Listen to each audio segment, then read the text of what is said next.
Hey y'all, welcome to Cornbread and Roses. I'm your friendly neighborhood organizer, Austin, and I'm here tonight with Red Mike. Hello, comrades. Always lovely to hear that. We are the most unprofessional podcast in the land, as you'll see tonight. Maybe the known universe. And yeah, welcome to the show. Like, comment, share, subscribe, yada yada yada yada yada. Um, so yeah, how you doing, Red Mike? I'm doing pretty good. It is chilly outside, below freezing point. So Hands Across Decatur opened up as a warming center slash overnight shelter, as we do when it gets cold. And so I was there all day, um, making sure people were taken care of and help serve some food and pass out blankets and get everybody settled in for the night before I came home to do this. Nice, nice. I got to swing by Shenanigans. Just say hi to a few folks who they were doing crafts and movies and free food and hot chocolate and cider and free haircuts. They had free haircuts pretty much from like 10 to 5, and a few other things going on. And got to see some comrades, and it was very nice. And yesterday, took part in some training with the United Women of Color. Uh, had Richard giving some info about like being aware, uh, situational awareness and stuff like that. And it was his first speech. He did quite well. And then we had another local person um, go over some like physical de-escalation stuff. You know, how to avoid getting punched in the face and things of that nature. I'm not trying to be an asshole, but both of our. Hold on, I'm sorry. Okay, so I guess we're on pause there for a minute. Kind of an interruption there, but it's all good. We will keep on keeping on. So yeah, as I said, I was volunteering at Hands Across Decatur all day. Sounds like Austin had a good time over at Shenanigans and going through the United Women of Color training. I'm sure he'll tell us more about that when he comes back. And yeah. So let's see. What do we normally do? Conspiracy of the week, memes, and this week in socialist history. Well, let me take a look at my history page. I don't have the calendar. So let me take a look at my history page and see what's going on. What did I say? The 14th? It's already December the 14th. 2025 is almost over, if you can believe that. And let's see what some of the highlights from history were. You got some, I got some over here. If Today's the first day of Hanukkah. Happy Hanukkah, folks. Yeah, happy Hanukkah to our Jewish comrades. And yeah, it's a difficult one with that shooting over at Bondi Beach in Sydney, Australia. I saw that it was happened to be a Muslim person that took down the shooter, as far as I saw. Yeah, I saw one of the shooters was subdued by a bystander, and I've forgotten his name. Let me look it up. It certainly goes against the standing narrative that folks have about other folks. Take whatever hateful, feelings and then just apply it to whoever. Just cut and paste it. Cut and paste the hate. Ahmed Al-Ahmed, 43 years old. He was shot twice. He is in the hospital. He needed to undergo surgery. He's had wounds to his arm and hand. His cousin reports that he is a fruit shop owner and a father of 2 from Sydney. Yep. So good on him. I've seen the video of him coming up, sneaking up behind the shooter and taking his rifle away from him. It was quite brave. So Yeah, dude. Yeah. He did not hesitate. Yeah, like that's what, you know, was it what stops a good guy with a gun? That guy. That's who that stops guy. it. Or a bad guy with a gun. My bad. Yeah. Yeah. Yeah, Also, total. I mean, like the video is great if you watch it. It was he. I mean, he pulls a total Chad move and just comes up behind the guy and takes his weapon away and puts him on the ground. So shout out to Ahmed Al Ahmed, and here's hoping he recovers from his wounds very quickly. you know, yeah, they should be giving him a medal. Also on the 14th, bagel bakers in New York City go on strike, closing nearly all bagel shops in 1951. Nice. On the 15th, the APA removes homosexuality from its official list of psychiatric disorders in 1973. That's what the American Physicians Association, I'm thinking. Yeah, there must be. I think so. On the look how that, I mean, incredibly recent. I was only born a short time after that. What year did that happen? 73. Wow. Stonewall was when 68. That sounds right. We got on the 16th, UFT wins first collective bargaining election for 43,500 New York City teachers in 1961. Also, relatively recent. They've had all these. We had all these wins. Uh, you know, starting in the 50s into the 60s and 70s, and it's been a hard fought regression since then. Yeah. On the 17th, 10,000 New York City workers hold a funeral procession for executed communards of Paris in 1871.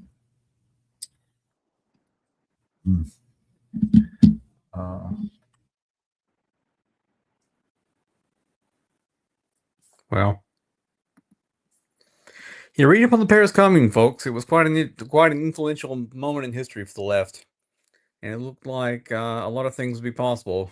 And they wound up not lasting, as such things never seem to last in history.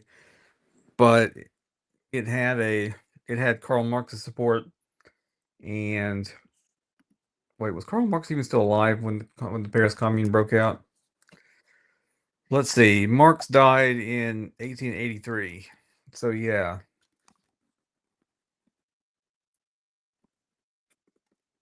Yeah. And the Paris Commune. So yeah, he even wrote a little pamphlet about it called "The Civil War in France." It was the official statement of the General Council of the First International on the Franco-Prussian War, and on the character and significance of the struggle of the communards in the Paris Commune. So check out the Paris Commune sometime. A very interesting moment in history. For sure. And on the 18th,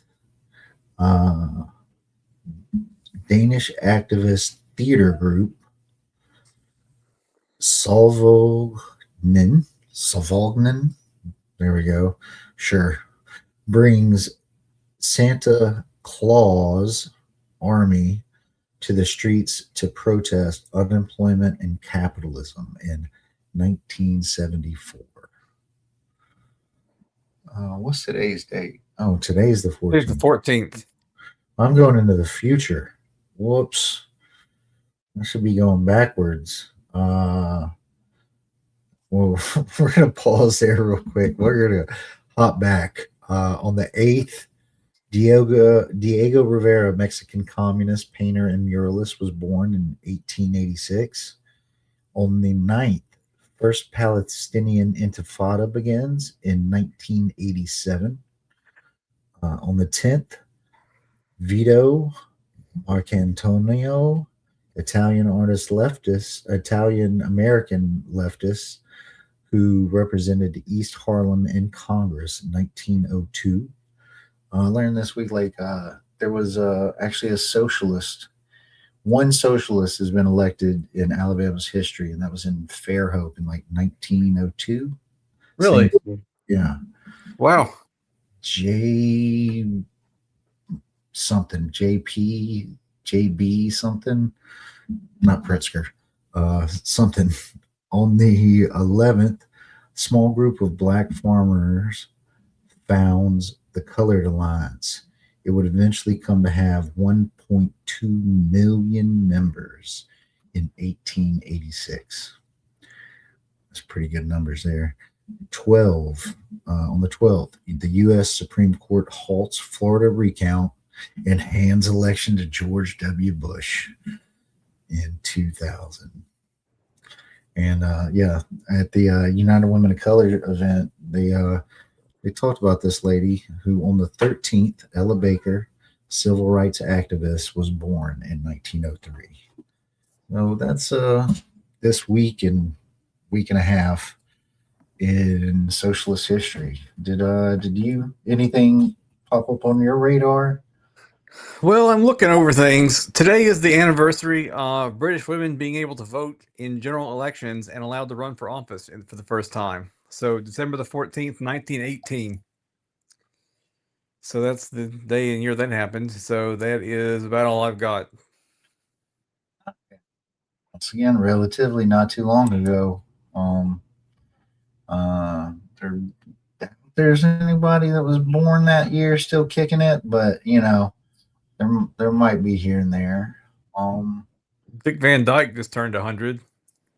Oh goodness. Yep. Okay. Let's see, what year was he born? Well, obviously, if he just 20. turned 100, he was born in 25. I'm sorry. I was a math major, folks. See, it gets everybody. It gets everybody.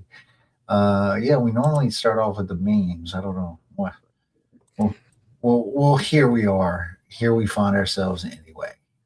A new study, memes and media, really.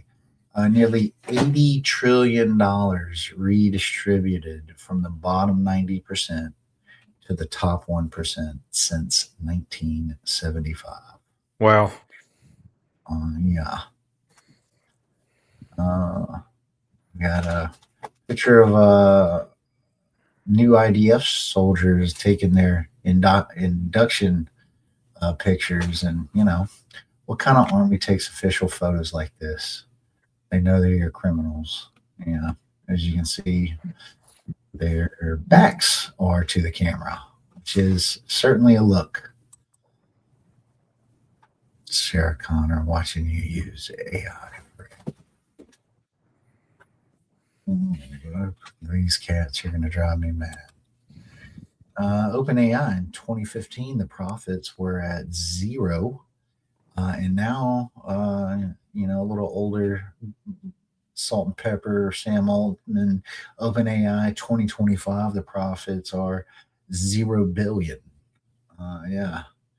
I saw a video of this fella this week. He I can't imagine parenting without Chat GPT. I know. And I feel like it's very important that Sam Altman has been accused of assault by his own sister, who is suing him for a lot of money over the issue. And for some reason, that's not talked about like at all. And I hate to bring up things like that because I know there's people who have suffered that type of abuse in the past don't like hearing about it. But I think it's important to point this out that this darling of tech bros is almost certainly like a sex pest, like all the others. Mm. And I wish that would come up more frequently when his name is mentioned. So not only is he spending a bunch of money and for nothing, and lighting a bunch of potable water on fire and a bunch of burning a lot of electricity, but he's credibly accused of this horrible crime against his own sister. I had not heard of that. Yeah. Birds of a feather. So here's hoping she gets all of his money, whatever he's got. It sounds like a fair deal to me. Well, it's up to you to break generational trauma. Trust the government. Trust the government. Cyberbully politicians. Lol. Yes, you should always cyberbully politicians. They're bad people, and you should let them know it. All politicians are bastards. At some point, it certainly seems to be the case. So, it's the one nice thing about social media, like Twitter and Blue Sky and all these other things, is that the one thing their money and influence can't buy is respect on social media. So, there you go. Yes. Just, send them a goatsy. That'll be good enough. We got capitalism is a death cult. A better world is possible. The Atlantic in 2021, BlackRock is not ruining the U.S. housing market. The real villain isn't a faceless Wall Street Goliath. It's your neighbors and local governments stopping the construction of new units. And the Atlantic in 2025, private equity is America's new landlord. Is there someone else to blame for the housing crisis? From Dystopian Daily, the IDF trains American police because they're planning on doing to you what Israel's doing to Palestinians. Absolutely correct. Flock's got a new system out where they have drones that automatically deploy, which is, basically frontline military technology. Wow. Sensor system with AI controlled drones that automatically deploy. So got that going for us. Yeah. And I've actually said this. And I'm glad to see that I'm not the only one that thinks this, but what do you call it? The Palestinization of the United States. Maybe that's not a word yet, but I just said it anyway. Yeah. Just fuck them kids. United States, $500. How much does the government spend on child care for toddlers? That's right. Norway, $500. Yeah. Israel, $3,300. It would be somewhere around here. Look, and then it's the average right there. Imagine if the average toddler got $14,000 worth of support every year.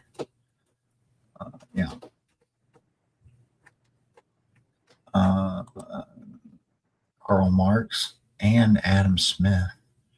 Landlords are parasites. Right? If you read some Adam Smith, he definitely knows exactly how capitalism works, and he points it out. Yeah, Smith was a lot more nuanced than modern economists think, and he was often critical of aspects of capitalism, even if he ultimately supported the system.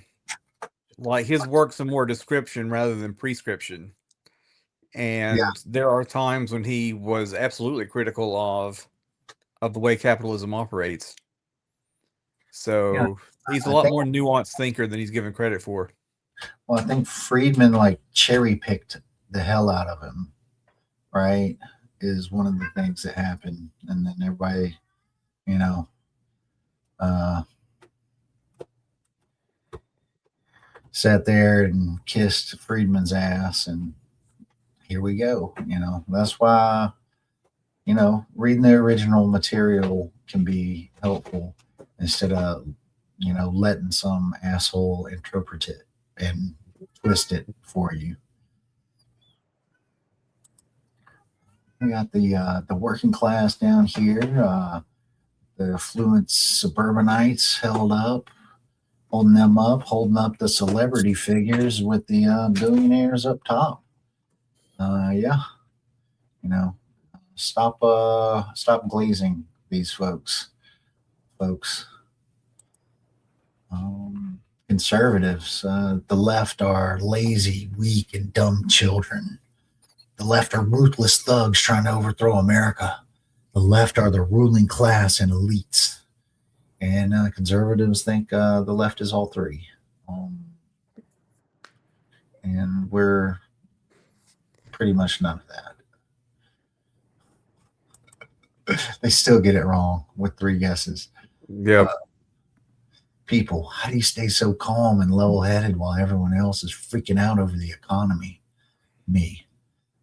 These people have no idea how to live without money. That's they're what's called new poor. We're old poor.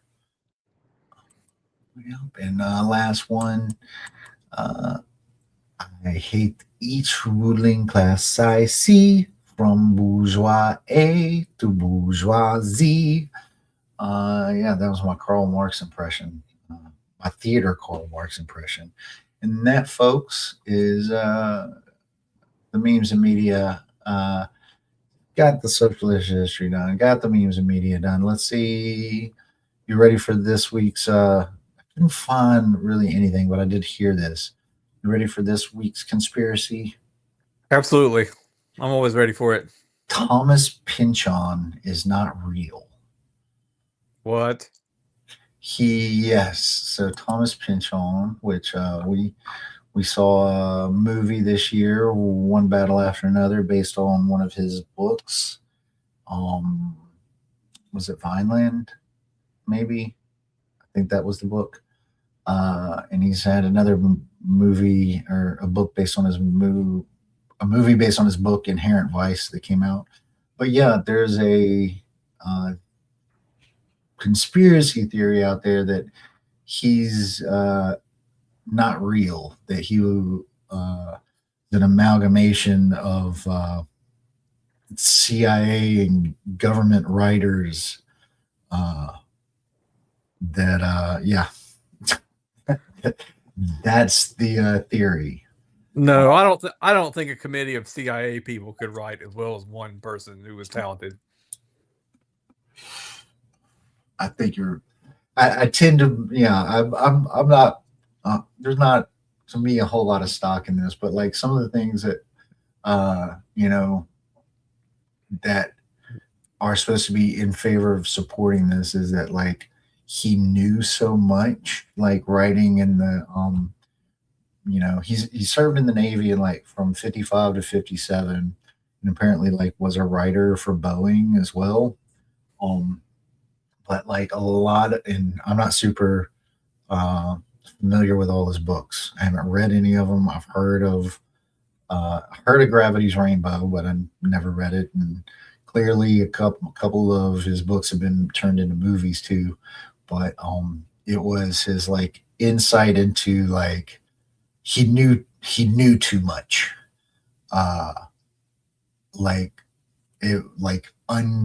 Things that were still quote unquote classified at the time when he's writing this stuff, like fascists, support of fascism in other countries, drug running,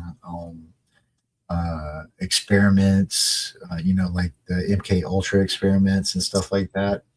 So yeah, and he's like only old photos exist of him. There's no modern photos of him. Uh, but yeah, that's the conspiracy. Um, Wow. and yeah, was he CIA? Maybe. Uh, that's working for Boeing. They say like uh, worked under a Nazi that worked for Boeing. Um, and yeah, so that's the conspiracy. I don't think it holds much water.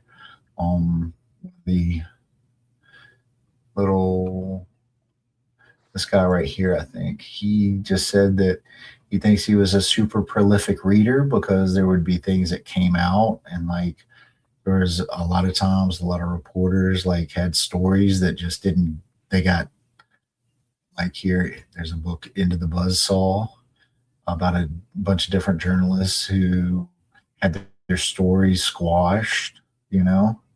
Uh, Yeah, but what was happening was known at the time. Like we're talking about the CIA. I mean, despite their reputation, they can't keep anything secret. They couldn't spy on Congress and keep it a secret. They couldn't torture people and keep it a secret. Like everything they do comes in the light. They couldn't sell cocaine and keep it a secret. Um, they couldn't participate in the assassination. I guess that was more of the FBI and the CIA, um, who had a role in the assassination of MLK and Malcolm X. But the point is that these things aren't secret, and people who are attentive and paying attention and reading between the lines of news stories can see what's going on. And I think certainly a smart person like Thomas Pynchon could find those kinds of sources yeah, I tend to and agree. put it together. Like like I said, they've gotten busted doing all kinds of stuff. And maybe there's all kinds of even worse things that we don't know about, but we know about quite a few of their crimes. Yeah, I mean, a lot of it was laid out even prior to World War I with Smedley Butler's Gangster of Capitalism, right? Like the you know the OSS being formed during World War II and the CIA being formed, like they just merely served like the CIA like merely served as an extension like of U.S. foreign policy and whatnot that was already taking place prior to that.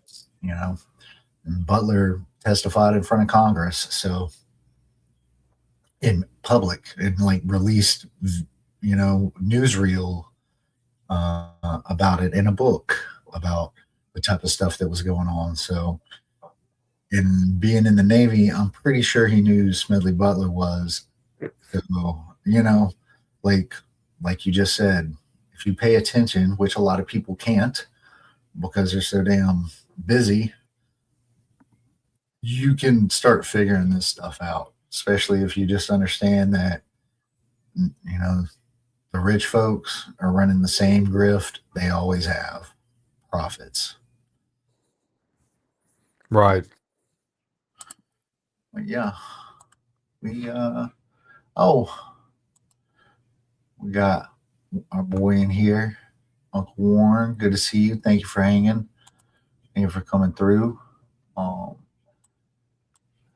oh, where were we? We're into our articles. Look at us speeding right along here. We're getting better. We're getting better. Yeah, I think just given the highlights and a whole lot less memes.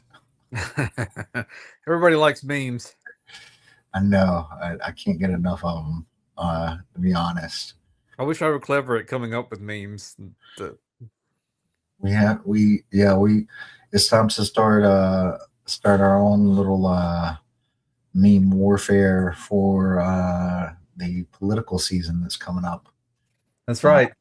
Does who how many Alabama memes do you see? We gotta fill that void. But So, what do we want to kick it off with? I've got a few articles, but yeah, you want to start off with the hunger strike, Yeah, let's do that. right?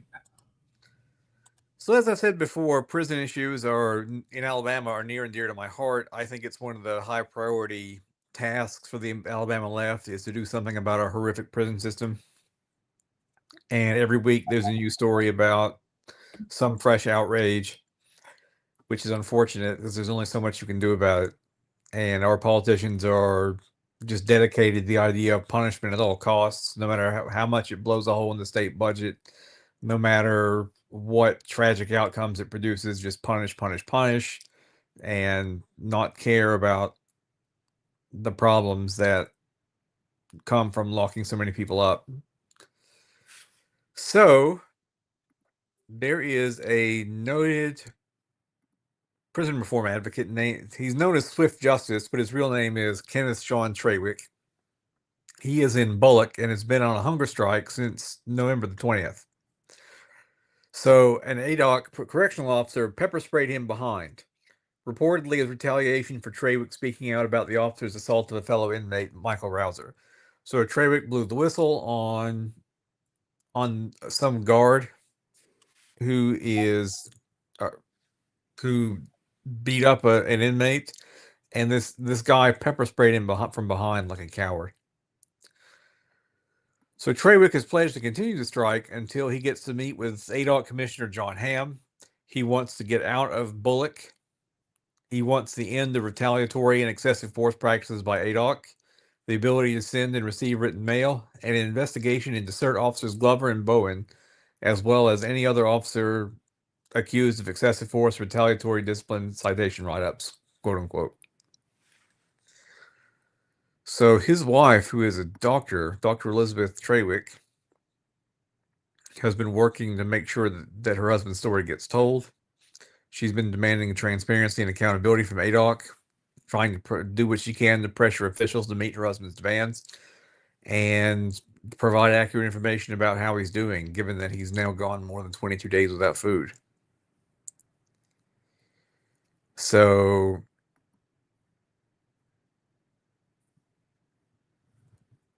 yeah. And this stands alone from that we mentioned, I think on Wednesday, the Free Alabama movement planning for a strike in February, but yeah, I've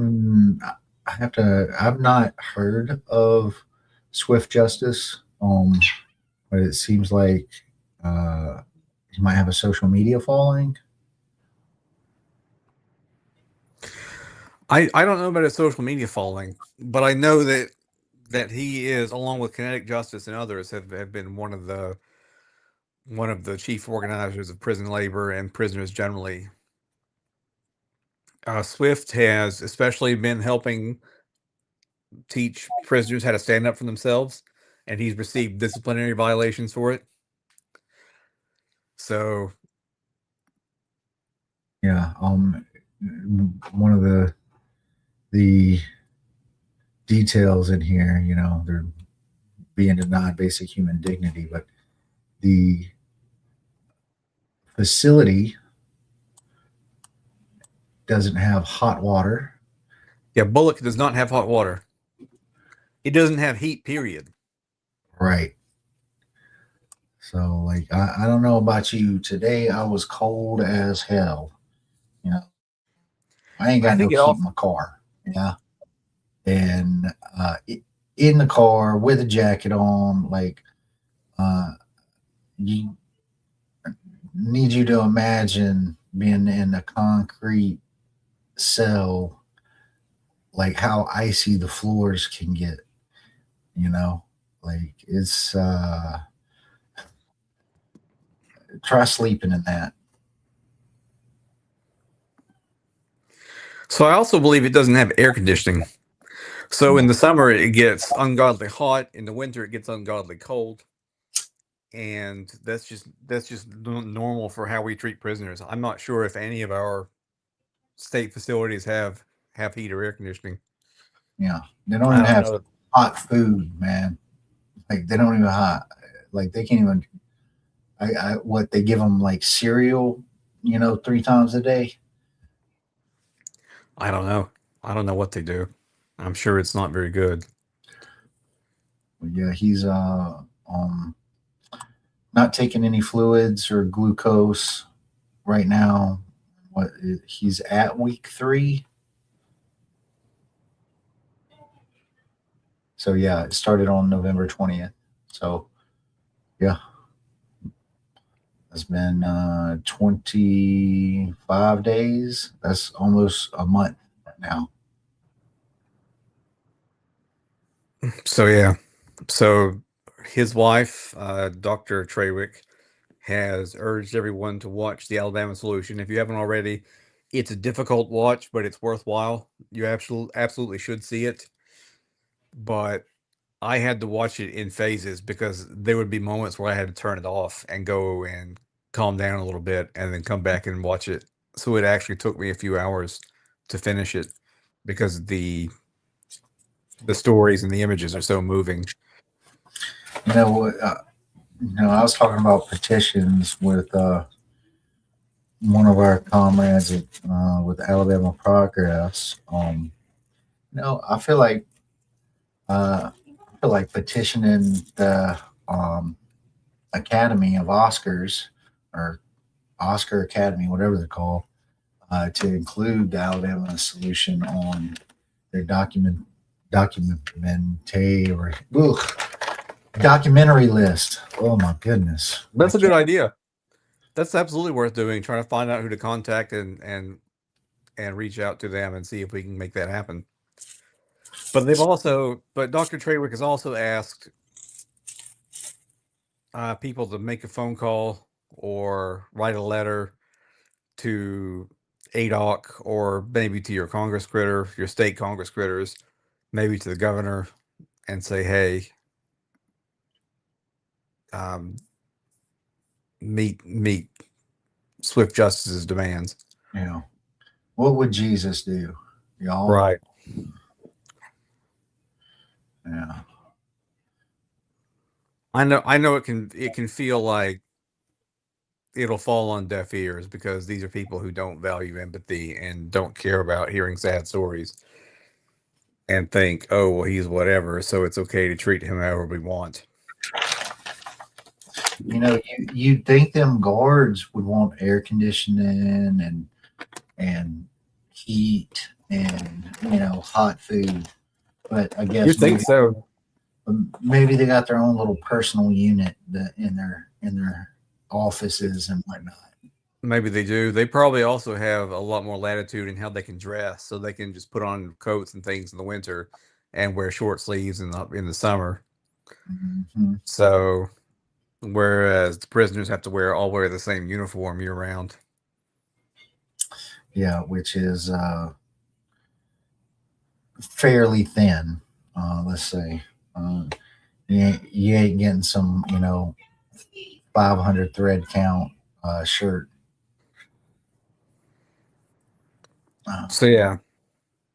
So that's one of the horror stories coming out of Alabama's prisons this week is the story of Swift Justice and his hunger strike.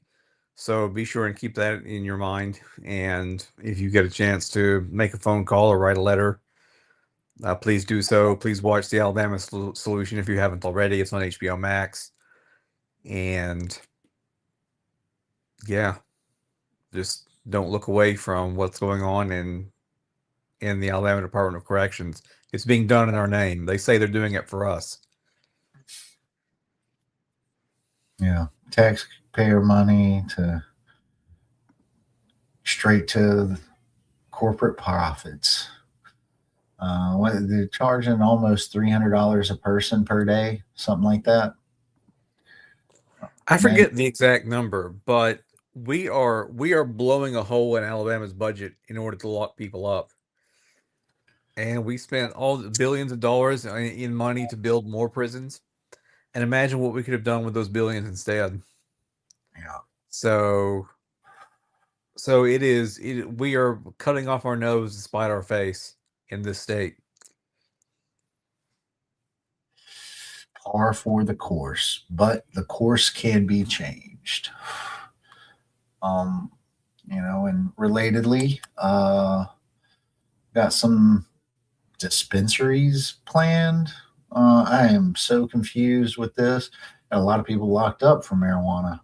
Uh, you know, and apparently they just outlawed the THC derivatives or what have you, and there's all these licensing issues, but apparently there's 12 dispensaries supposed to open. What is going on with this?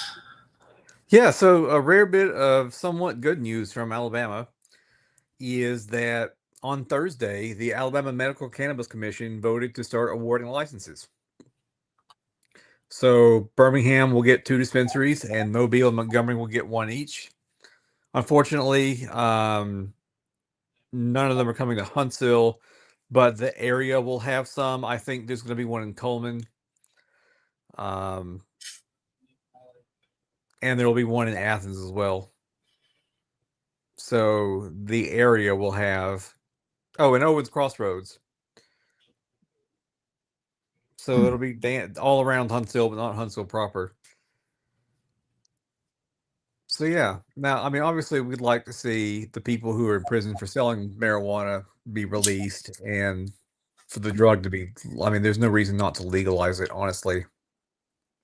But baby steps, and yeah, so we're gonna have as many as 12 medical marijuana dispensaries open next year. And see, this is where you could make it where folks can grow it at the house. That could be possible. They could grow it at the house and bring it to the dispensaries to have them sell it.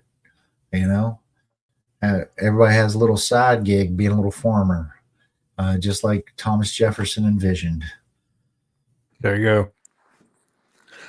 Well, I think that the money it would bring into the state, combined with the money it would save the state from prosecutions and arrests and imprisonment, and combined with the deleterious effect it would have on drug cartels who thrive in prohibition, I think it's a no-brainer. Something like 70 or 80% of the American population believe that marijuana should be legalized. And if we had anything like a real democratic system, it would have happened a long time ago. I mean, you can't get us to agree on anything, but one of the things we agree on overwhelmingly is that marijuana should be legal. I think that even applies to the state as well. I think it's somewhere around 70 something, 70+%. So there's no reason for something to be supported by such a large percentage of the people, and yet to have no chance of becoming law or policy. Like that to me means that we're not democratic. Let us never forget the cruelty is the point. So a rare bit of good news: the Alabama Board of Medical Examiners will certify doctors to recommend the medical cannabis. That will happen after the licenses get issued, which involves like paying a $40,000 fine. There's like 4 companies who have been chosen for the licenses, and they're going to open up the 12 dispensaries in various places. So yeah. And correct me if I'm wrong. I do seem to remember. I don't know if it was the federal level or the state level where they were trying to take away people's Second Amendment rights if they had or used marijuana. So, be interesting to see how the interplay of all that occurs. I seem to recall hearing about that, but I can't. It came up in the context of the Supreme Court. So the Supreme Court is heard back in October that it will consider the case of whether or not people who regularly smoke marijuana can legally own firearms. So it came out of Texas. So there was a man in Texas charged with a felony because he allegedly had a gun in his home, and he admitted to being a regular marijuana user. So a lower court struck down the law that bars people who use any illegal drugs from having guns, and the Justice Department appealed it. So, Yeah. Well, they should add alcohol on that list if they're doing all that, shouldn't they? yeah. So basically, it's a Texas law. There may be other states that have a similar law, but the Supreme Court has agreed to hear it. They'll hear arguments early in 2026, and then a decision will be made by the summertime. Right. Well, rolling right along. Speaking of constitutional rights, you hear about this? I did hear about this. This is a tragic case.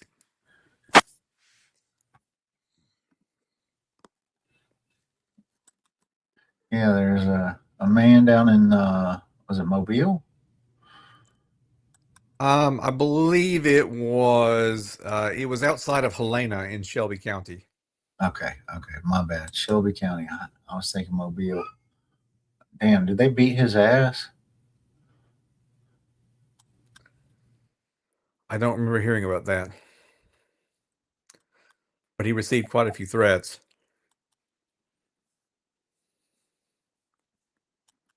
Oh, they burned his house down?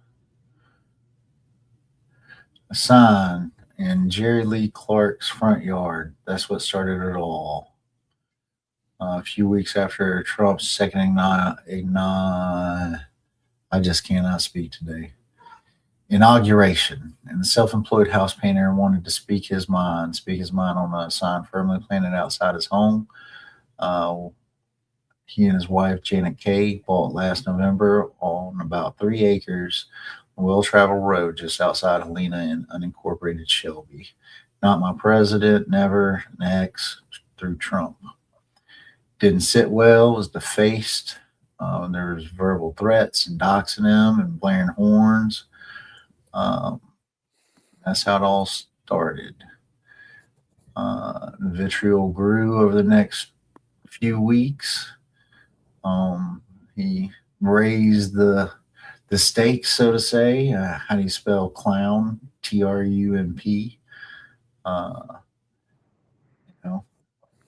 His daughter says my dad was harassed. One made tons of posts and videos of their home online. He was at the house in the yard telling us to take the sign down if we know what's good for us. He put razor wire up around it and planted explosives, is what the news says, but she's saying they were fireworks. Warning no trespassing, loaded weapons keep out.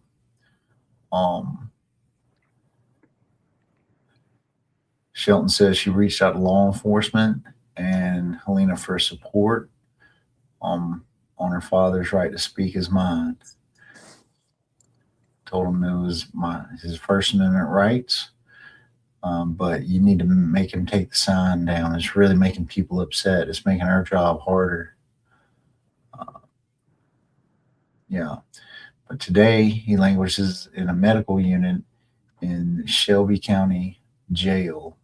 He's been there since June 26th, his birthday.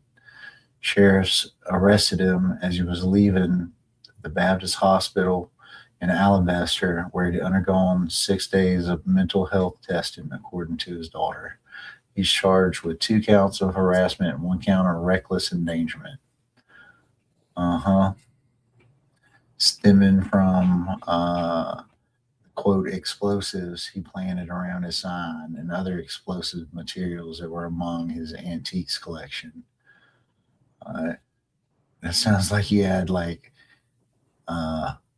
old empty artillery shell or something like that. So yeah, they found something to charge him with, didn't they? Yeah. Yeah.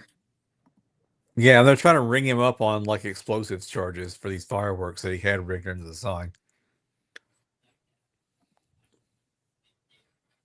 Yeah, and they moved in. Their house had burnt down previously, um, and he was burnt in that fire. But yeah, uh, sounds like folks in that area got it out for him. For well, not liking pedophile, rapist, felons. Right. Fascists. Yeah.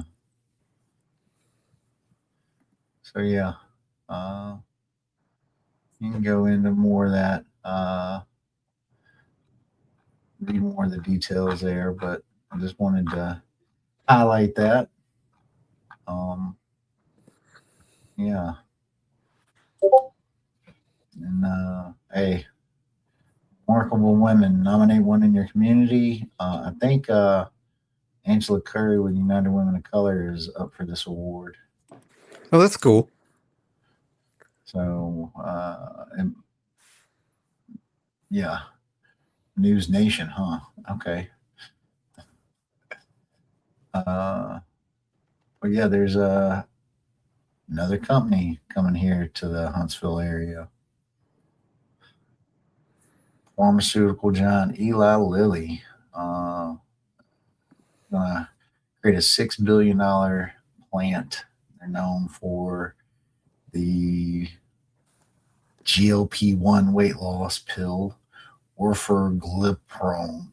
Oh, these names. Um, and it's the biggest investment in Alabama history. It's going to have about 450 people at the facility.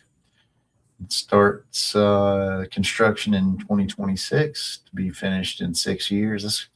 See, when we talk about infrastructure and managing it and planning and stuff like that, like, it took decades to develop industries, build the facilities and stuff like that.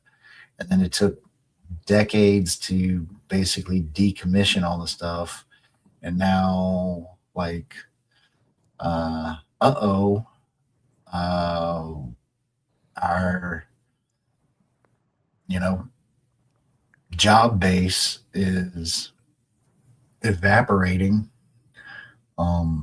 If you haven't noticed, I read a lot of horror stories on Reddit. Like I saw one guy said he applied to over 3,000 jobs. Um, Wow. Yeah. Um, but there's will be 3,000 temporary construction jobs through those years, and then the 450 permanent jobs. At least, man, I bet you they reduce those by then with some AI. What you think? Oh yeah, they'll try it. No, the holy grail of AI is to replace as many workers as they can. That's the dream is finally in reach, they think, of getting rid of employees and replacing them with nothing. Or with this AI stuff. Yeah. Oh, and if you've not been tracking, the we've been negative pretty much in jobs this whole year. I think we're at 1.2 million job losses this year. Wow. Yeah, which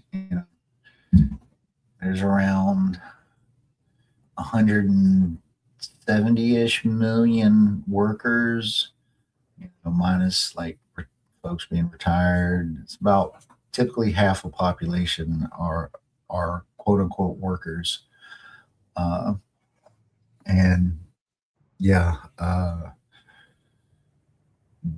that might not. I mean, percentage wise, that's not a lot, right? 1.1 million jobs. That's like less than 1%, but that is a staggering number of people.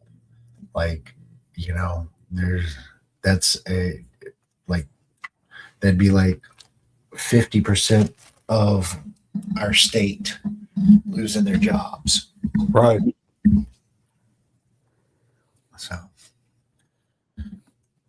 but, yeah, Eli Lilly coming to a town near you, as they also announced in Texas and Virginia and Puerto Rico, and another one to be announced soon. So, but these things aren't instant, and if you were looking at 450 jobs for this place, the 450 at one, two, three, four other places. So what, 2,000 jobs? Hardly a drop in the bucket. Yeah.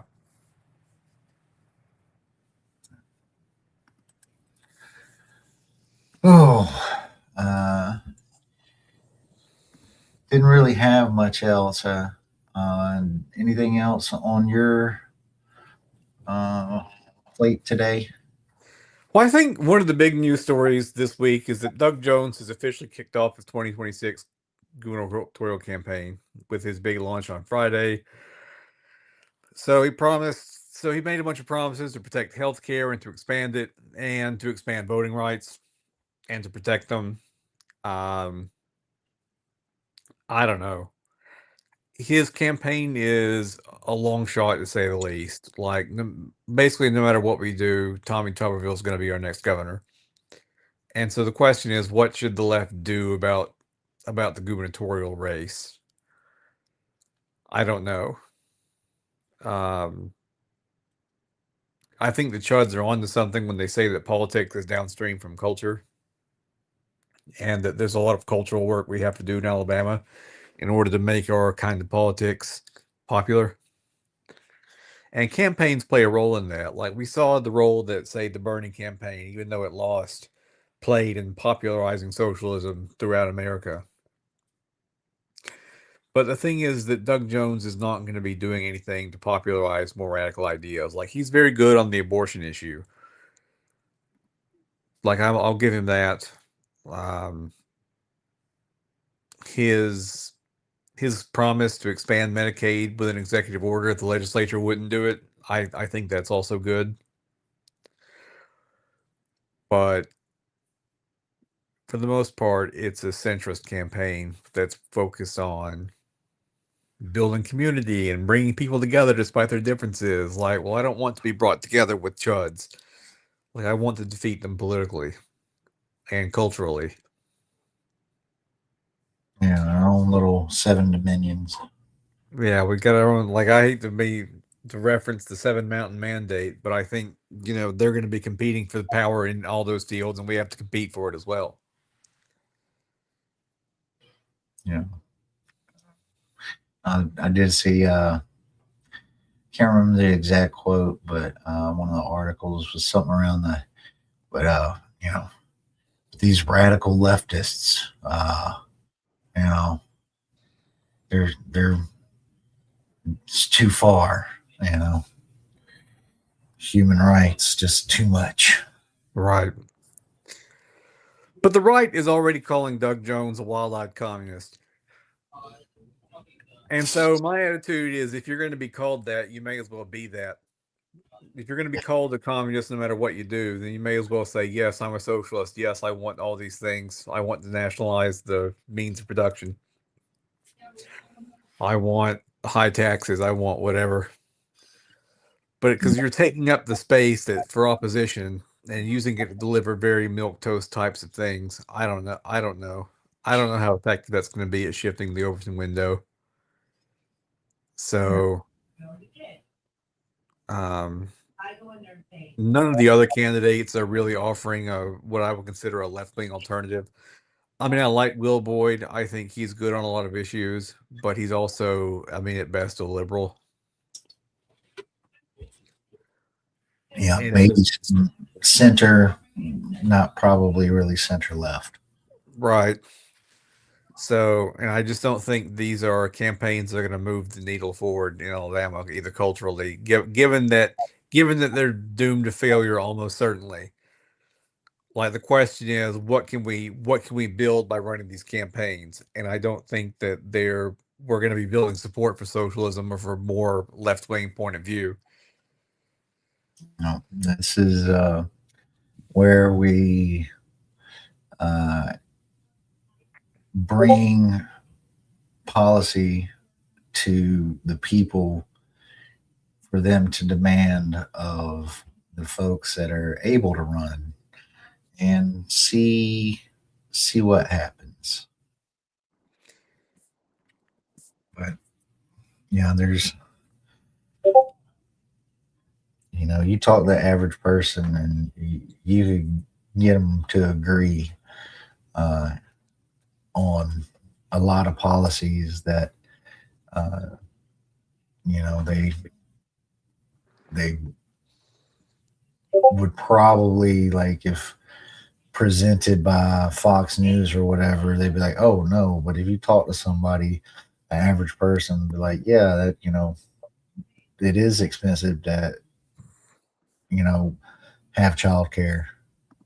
You know, we're paying over $1,000 a month to for childcare. We saw how much is spent on I need you to toddler."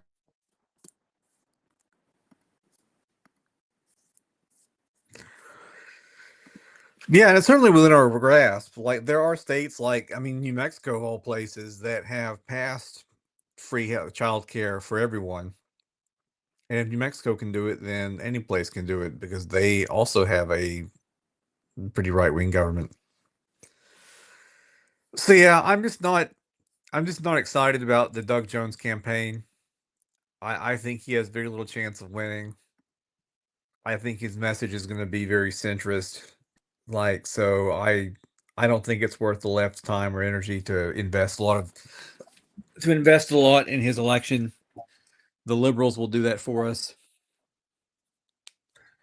Yeah, I think the focus is to focus on whatever working class candidates are out there, like Robert Hunter. Check the Robert description.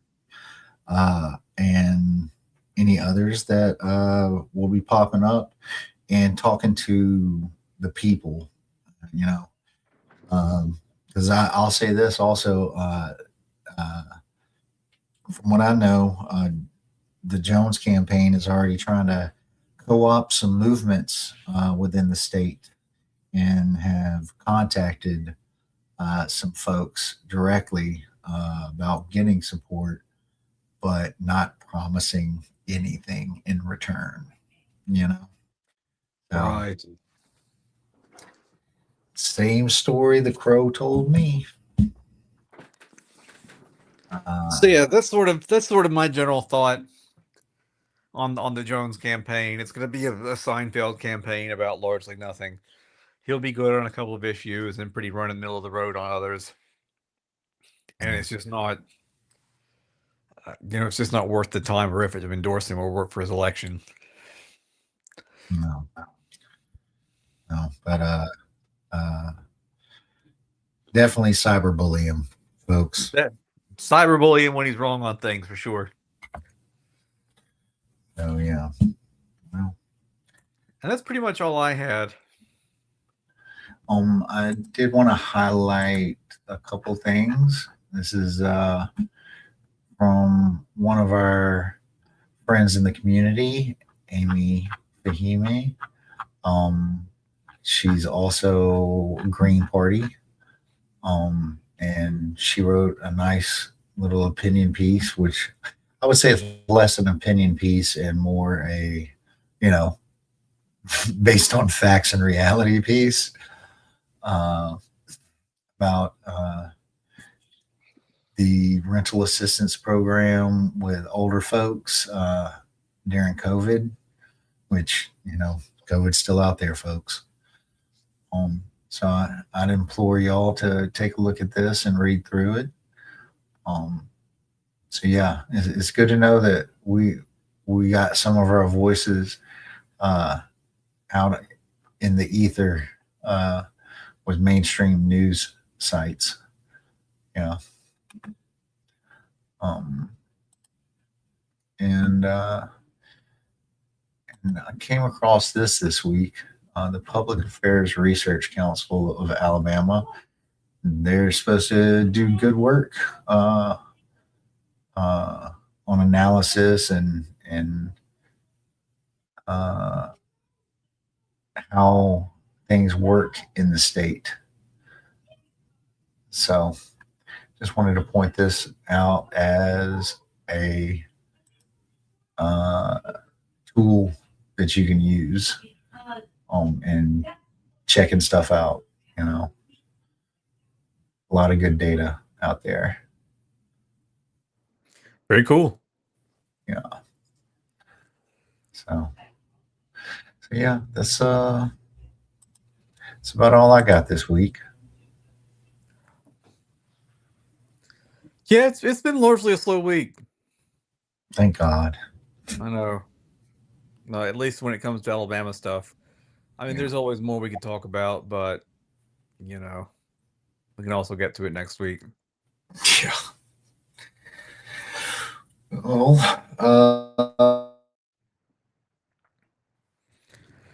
You froze on us. It's just not one of our shows unless we have technical issues.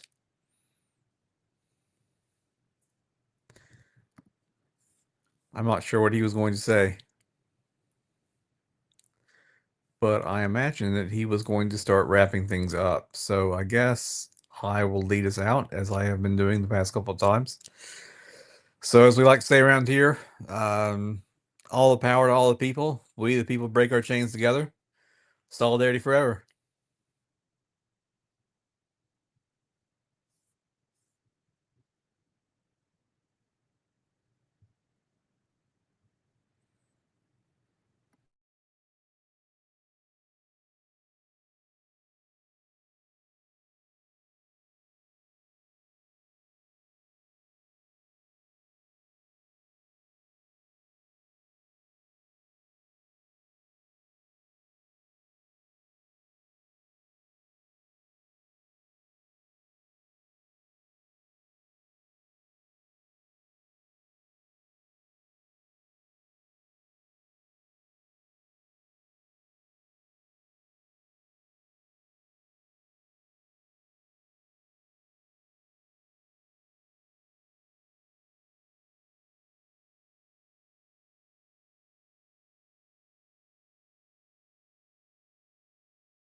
oh goodness, lost him. He lost me. Here we are, all alone again. But somebody's got to end the stream. Folks, like, comment, share, subscribe, do all the things for us. Check out the description box. Help out Mr. Hunter with his candidacy against Matt Butler.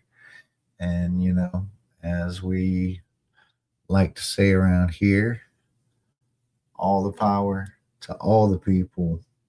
We, the people, break our chains together. Solidarity forever, y'all.